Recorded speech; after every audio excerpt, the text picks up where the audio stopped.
Welcome to the Chicagoland Guide, and I'm your host, Aaron Masliansky. Today, we are back with a new episode, speaking with Jeff Haydon from Ravinia, Ravinia Festival in Highland Park. I think if you know Chicagoland, you know Ravinia. So I don't need to get into too deep of an explanation of what Ravinia Festival is, but we're going to talk about it. We're going to talk about everything, the history, what's going on there, quite a bit going on there. And for those of you who do not know what Ravinia is, you will know by the end of this episode. So, Jeff, thank you so much for joining me today. Great. Thanks so much for having me on, Aaron. Yeah, this is like we were just talking about this before we started. It's super exciting to be able to meet you, to learn more about Ravinia, because Ravinia is such a huge part of the North Shore of Chicago and just Chicagoland in general, and music. There's nothing like it. I mean, you go there, it is just a magical experience, and you have so many different things that go on there, all different types of music, which we'll talk about. But, give us a little bit of background. Like, how did Ravinia start? Why does it exist? Ravinia has always been a place for people to gather from not only Chicagoland, but also Milwaukee as well. As many people know, Ravinia is right along the Union Pacific North Line train line. And before that, also the electric line that connected Chicago to Milwaukee.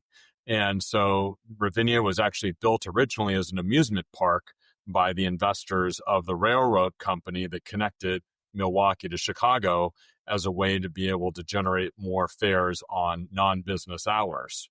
And so Ravinia has long attracted, families from many miles away as a destination when Highland Park was basically farmland at that point.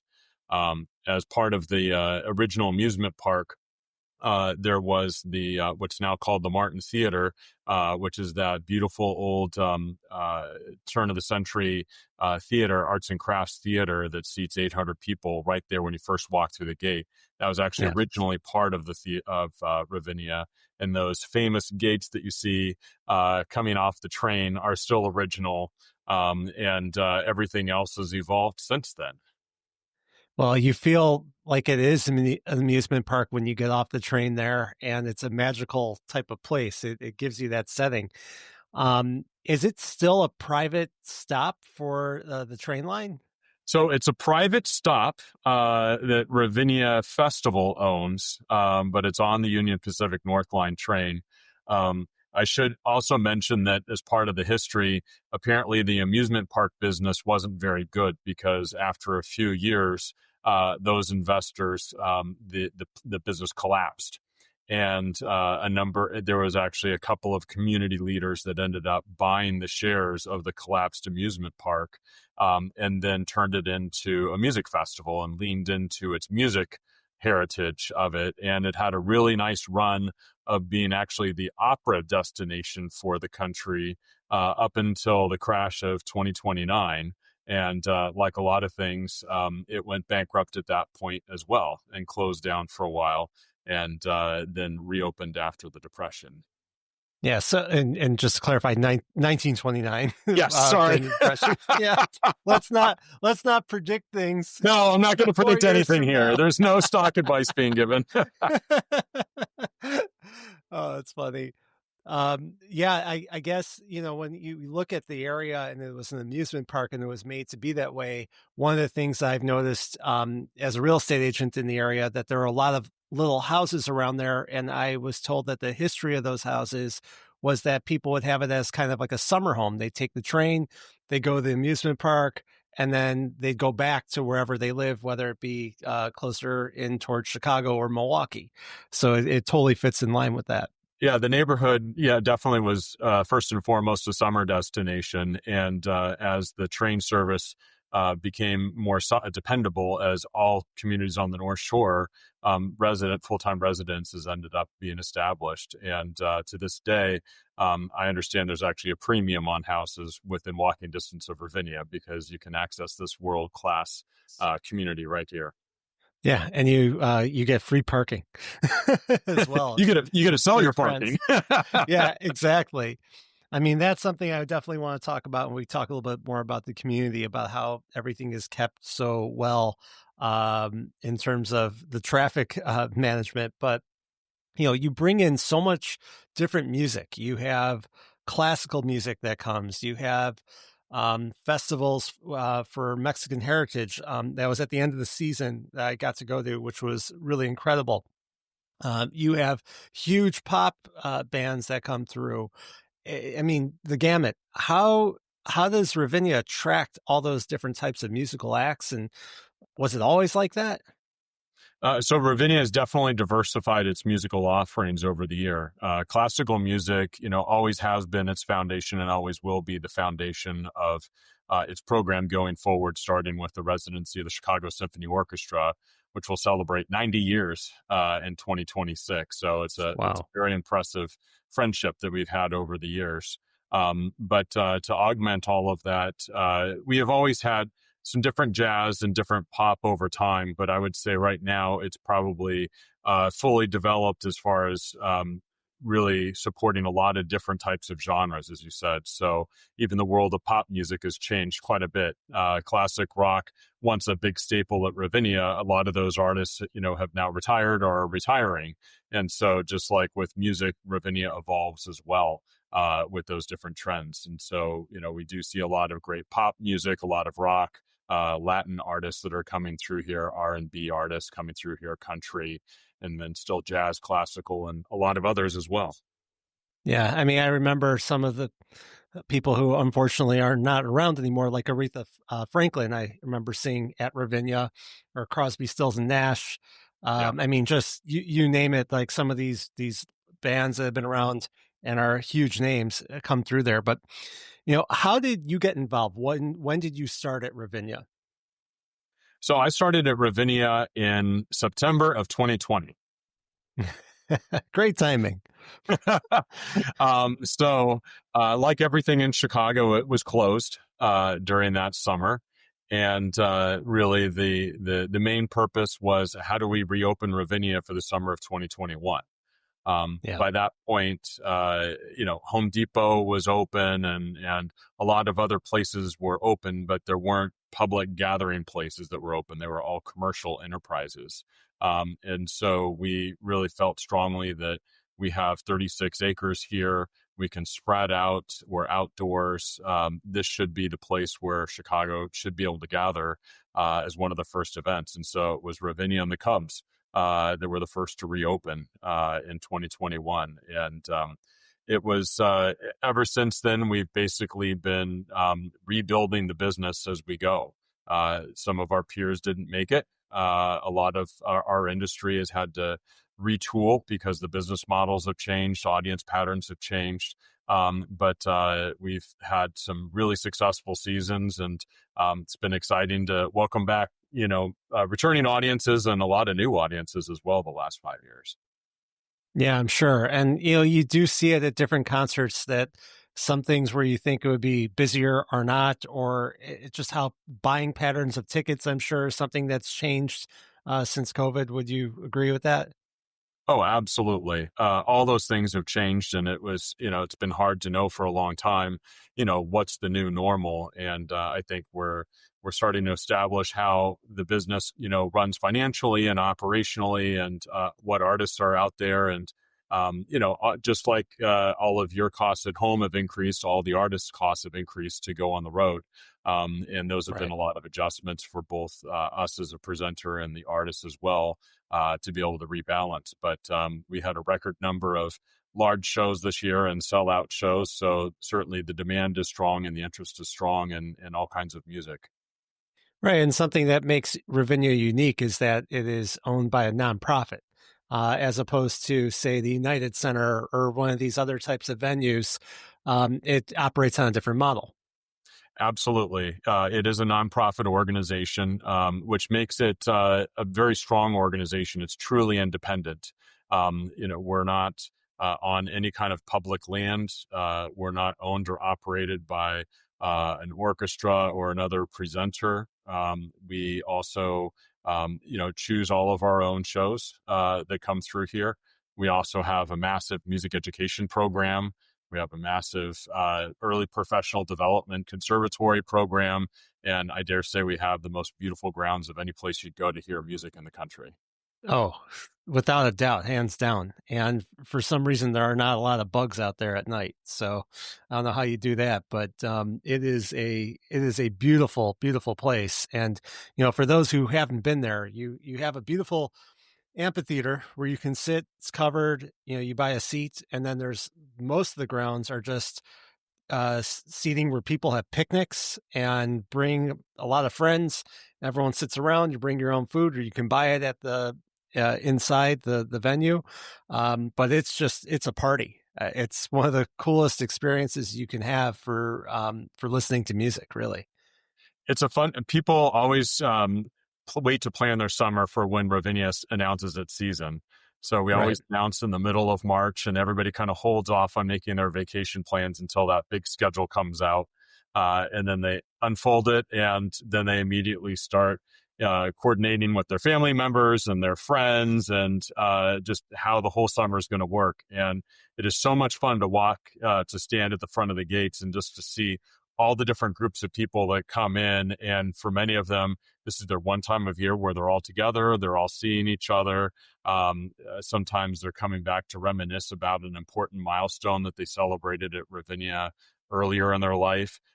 Sometimes they're coming to, really celebrate an artist that they may be hearing in person for the first time, or they may have tracked this artist in their entire career. And, everybody's coming here inspired and grateful. And I feel like if we can let that go out in the world more, that makes it a better place. Oh, for sure. And with the schedule, one thing that I've done for the past couple of years is actually create a magnet with the schedule. I send it out to all my clients with the Ravinia schedule. So a lot of people That's do the great. sports. I've got Ravinia, so it's I know how important that is. So and with you being here, I mean, how do you have a big background in music or in management of these places? Like, how did you end up at Ravinia? Where were you before? Yes to all the above. So I've had a career in working at summer music festivals, which I started actually in college, running the performing arts organization of my college, and then having the opportunity to work at both a few orchestras, and then the Ojai Music Festival outside of Santa Barbara, and then also the Carramore Music Festival, which is outside of New York City. And my wife is a lifelong Chicagoan, and Ravinia also being the best music festival and the oldest music festival in North America. It was a win-win to be able to come and move here and to be able to run this. Oh, absolutely. I mean, that worked out perfectly for you for sure.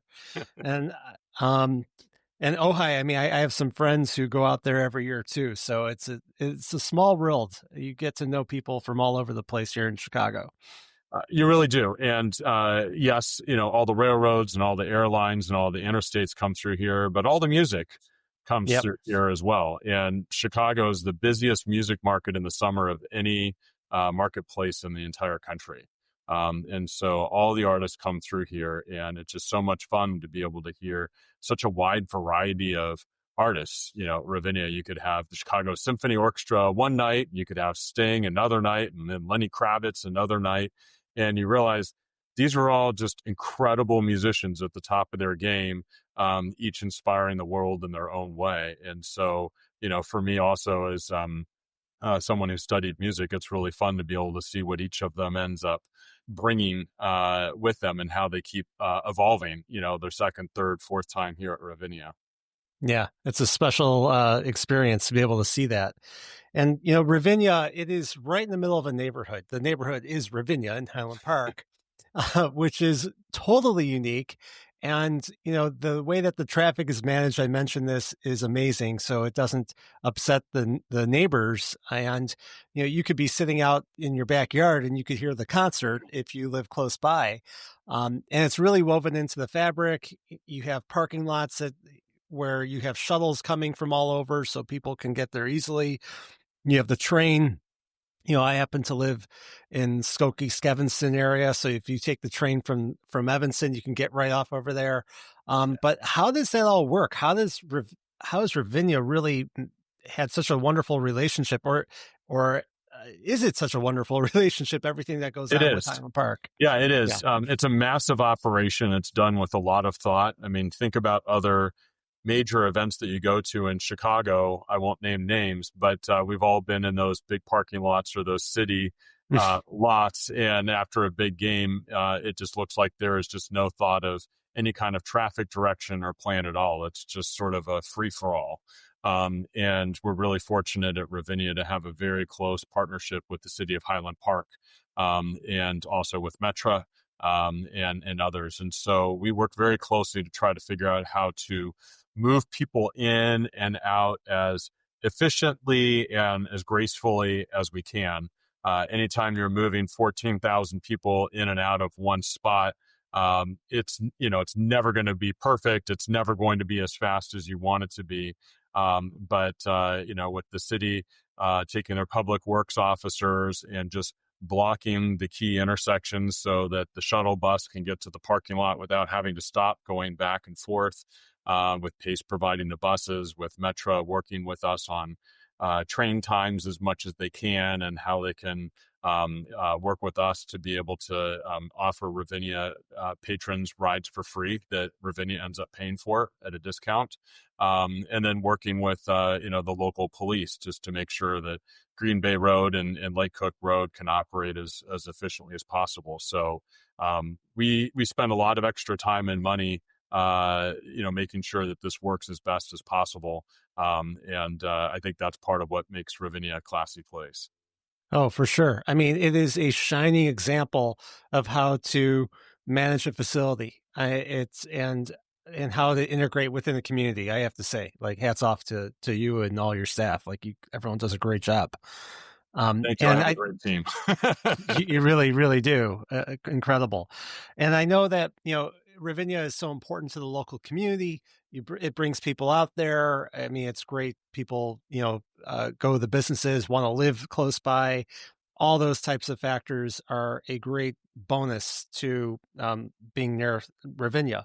But you also do a lot of engagement with the community with education, musical education you had mentioned.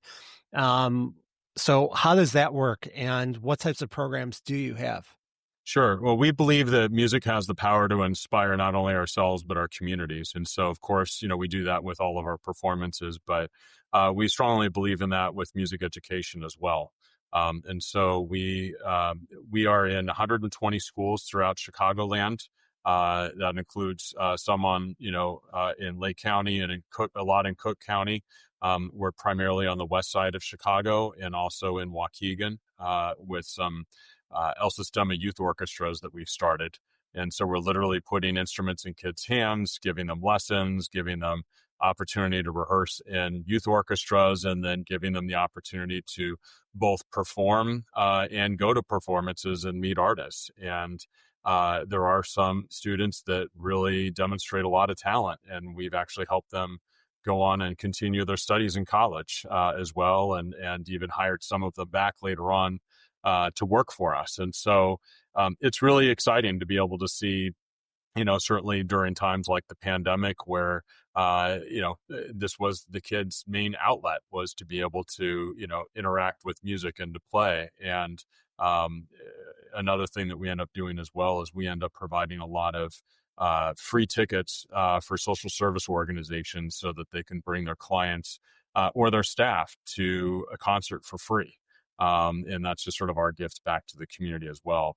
There are lots of different ways in our education program. We have about 12 different programs within it, but those are just two of our most popular programs. And it's become a major part of what Ravinia does.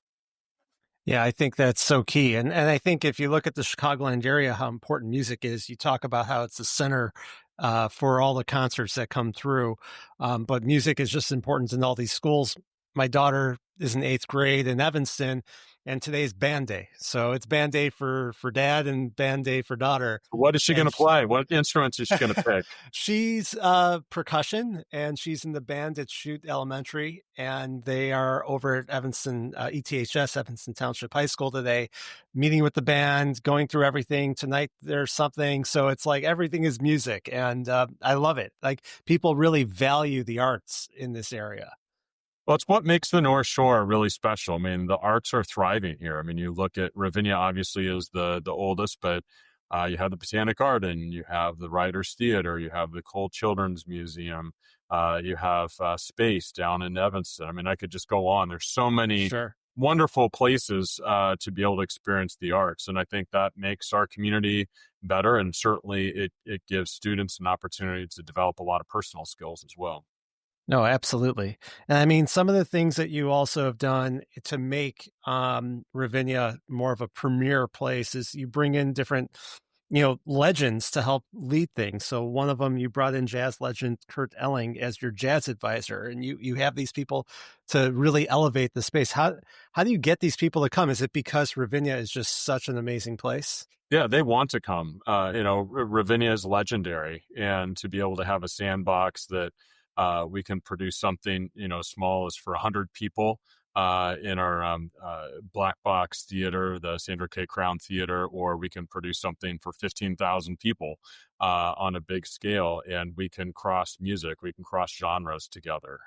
If somebody can imagine it and we think we can make it work financially, we can do it. And Kurt Elling is, Chicago home and grown, success. And we're just so thrilled to be able to work with him. And we've also worked very closely with him and a number of leaders in Chicagoland to actually attract a very famous event that takes place every April called the International Jazz Day, which is produced in partnership with UNESCO. And so we are, for the U.S.'s 250th anniversary, we can't think of a better place for International Jazz Day to be than in Chicago and not someplace else in the country or in the world. And so Ravinia is very happy to be part of that with Kurt's leadership. That's amazing. I mean, you have all these different types of festivals. You also have the Breaking Barriers Festival, which has been a platform for highlighting women leaders in classical music. Has that inspired a lot of people, a lot of musicians because of those types of programs? Yeah, these are great opportunities that Ravinia has to focus on something for a period of time. And so we have been able to welcome um, probably 30 different prominent female conductors over the course of the Breaking Barriers Festival, to be able to come and do workshops, and in some cases conduct the Chicago Symphony Orchestra, to network with each other, and as well as a lot of female composers and other leaders. And so this is really, one other way that Ravinia provides a sense of community, and these conductors get a chance to meet women business leaders, women civic leaders, women patron of the arts, and just to create another sense of community around that. And Marin Alsop, of course, has been incredibly inspiring for us as well as the industry. Yeah, and I think the fact that it crosses so many genres is what brings so many people together.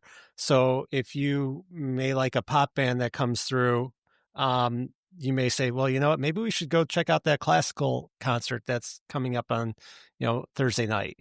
And then you start to learn about more music, you meet different people. It is a melting pot. Yeah, and we see that with the pop artists that come through here as well. There are, like, for instance, this last year, Beck came and performed with the Chicago Symphony Orchestra. Nas came and performed with Chicago Philharmonic. We had Violent Femmes perform last year with the orchestra. A lot of these rock stars, they actually started off, just like your daughter, playing in, high school band. And Yeah. they ended up becoming big in their pop realm, and they want to actually come back and reconnect with their earlier music roots, and to show a different side of them as a musician. And so it's really fun to be able to blend those different audiences together. And we've actually seen where if somebody's come to Ravinia 3 different years in a row and bought a ticket to a pop show, at 50% of those audience members during those 3 years will buy a ticket to a classical music performance as well. That's so cool. It's a great way for people to educate themselves on different music and to enjoy it. And one of the things, though, that I'm sure that you noticed as you came into this role during COVID, and there was a time where things were shut down, you could kind of take a look at the equipment and what you had there to work with. And one of the things that I know that is a big push right now, big campaign, is the Setting the Stage campaign to renovate Ravinia. It's a $75 million campaign. So that's not chump change. Tell us about that. Sure. So this is a beautiful property, 36 acres. We're almost like a small college campus with the number of buildings that we have. But what we do is we present music. And as we were walking around during the pandemic and looking at all of our facilities, we realized that all of our stages were at least 40 years old. And many of them hadn't been renovated in, 30 years, 50 years, 75 years. And while there have been updates, no massive renovation. And so, particularly the pavilion, the mechanics of it being outside in all the Chicago winters just didn't quite work as well as it should No. work. A lot of the technology in there was from 1990 and even 1970 in there, and rock shows are well beyond all of that now. We still had incandescent lights instead of LED lights. All the seats were a mere 17 inches wide. I don't know anybody's behind that's 17 inches wide. So we kind of needed to update everything, and so we've been planning for the last several years for a massive gut renovation and upgrade to the seats, the lighting, the sound, the backstage, on the stage, the loading docks, you name it, it's being renovated, and just trying to identify, literally what are all the pinch points that we could fix to make the pavilion feel better, function better, and look better. And we're so pleased. We've been working with architect Michael Barnes, who's been coming to Ravinia for a long time. And he loves the iconicness of the pavilion and Ravinia as much as we do. And his solution to all of it basically is like taking a new model of an old car that you love. And it just now has, all the tricked out Bluetooth and LED lights and, all those things now. So we're very excited about it. As you said, it's the biggest fundraising undertaking that we've ever, embarked on. And so we've raised over $57 million from our trustees and board and women's board. But we're now going out to the rest of the public to ask for their support as well. And I think everybody has some kind of memory of Ravinia, a date, a family, a first job, a favorite concert. And even if you're a lawn person, the pavilion helps you because that's where all the music starts and that's what's needed to produce the music. And so we're asking people to go on our website and to consider naming a seat, buying a brick. If you have the ability to actually help us underwrite a dressing room or do something else that's a little more significant backstage, we'd be very grateful for everybody's consideration. And has any of the work actually started yet, or are you waiting for the campaign? Very much so. This is a 2-year project. And so we actually started this a year ago. And we actually tore out everything to our entrance and our loading dock and all the electrical, all the stuff that homeowners hate to do, all the infrastructure work. If you've ever done a home remodel, times this by like 1,000, and that's okay. It is. And remind yourself that our lot line is right next to our neighbors too. So we need to be very, very mindful of our noise. So we actually finished all of kind of the artist entrance and the loading dock and the electricity and whatnot last year, and new sound system. And then we ended a few weeks early this year. And so we actually are completely done with all the demo work. All the seats are out of the pavilion. All the backstage is gutted. All the stage floor is taken out. We did save some of the stage and we did save some of the seats. And we're actually working with some artists and we're going to turn around and sell them as memorabilia starting in a couple weeks for the holidays. But all of this work will be done in time for us to open a little bit later next year in the middle of July. Oh, that's very good to know. So nothing in June this year. So we will have a couple of things in June, not in the pavilion. The Martin Theater, which I mentioned, which is our oldest theater, 121 years old. We will have some concerts at the very beginning of June. We'll have some big concerts in there. And then our Staines Institute will also be going starting in June through the whole summer. And we have concerts in there sort of throughout the summer. And this is where we actually train the next generation of classical musicians, jazz musicians, and vocalists. And so we invite people to come and join us there. But the pavilion itself with Chicago Symphony and the big pop shows won't start up until July 11th. And when is the schedule going to be released? Can you Same give us a time, teaser? middle of March. Everybody still has to play in their summer. They're not going to wait. Okay. All right. Well, we will wait with bated breath to find out that schedule for sure. I'm looking forward to that. I mean, there is so much going on here with all these, with what you have with setting the stage and whatnot. I mean, what should people take away from Ravinia? Like how, if you've never been there or you want to just scratch more than the surface, how do you learn more about it? Get involved in some of these programs that you have. Sure. No, I appreciate that. I think the big thing is, Ravinia has long been a source of inspiration for people for generations. We've had people who have come from many generations, and people still discover us every single day.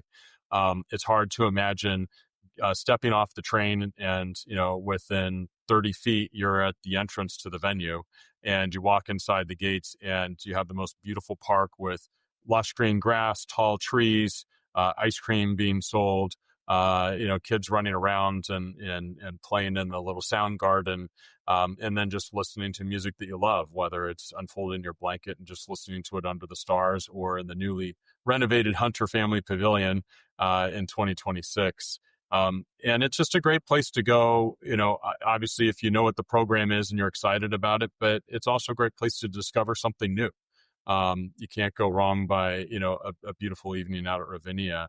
And I think lastly, as you said earlier, this is a nonprofit organization. This is not a big commercial organization. I could name names of big music corporations that you may know of that produce big concerts.